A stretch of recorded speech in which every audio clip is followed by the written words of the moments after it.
Hey guys, we're going to work on the G major scale. Pardon, your scale. The music that you're going to use is going to be in the binder, and you will see it. It is written in standard notation. Remember, some of the E minor pentatonic stuff has been using scale charts and also in tablature. So make sure this one makes sense. This one says it's a 2-octave G major scale. Remember, the distance of an octave is from one, the first time you get to a musical alphabet letter, all the way through to the next time and then the next time. So really there are like 16 pitches in it. All right, so make sure that makes sense. If you take a look, we have to start with the G that's on the 6th string. 1, 2, really slow.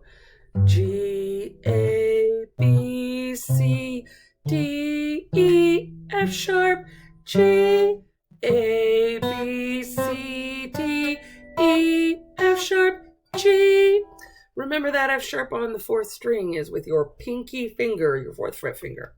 Then on the rest of this page, there are some G major exercises. None of them are very hard, but they are perfect additions to your warm-ups. Like I said in a previous video, scales are how we warm up. Scales are how we get our fingers ready to play. All right, so if you take a look, and I'll talk you through these rather than play you through most of them because they are fairly easy. Each of them follows a pattern. In the one that's marked black circle 2, you're going up by thirds. So that will be like G, A, B, C, B, C, D, so that you're going all the way up by thirds in pairs of 3.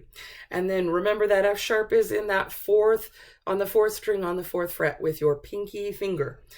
Okay, if you take a look at 3 is the descending pattern that starts on this G. So you'd go G, F sharp, E, D, E, D, C. So it keeps going down by thirds that way. Play it slowly so that your fingers know where to go. It is customary to play them in thirds because seriously, many solo licks that you hear, guitarists that are way more famous than you and me, when you hear them play them, they are parts of scales and every 3 notes make sense. The pattern though is gonna change to going up by thirds in groups of 2. So you're just going to be skipping pitches instead of stepping. So you'll be going G, B, A, C, B, and then keep going all the way up. That's 4. And 5 is the same thing, but going descending, like G, G, E, F sharp, D, and going all the way back down. The more you play these, the more they are easier for you to move through, the more your brain develops the coordination to get your fingers to move fast enough. And the faster you can play them, the more you can use them. It'll be much more useful. When you play something in the key of G major, the one that is based on the G major scale, then it will be great. Now, a word about G major.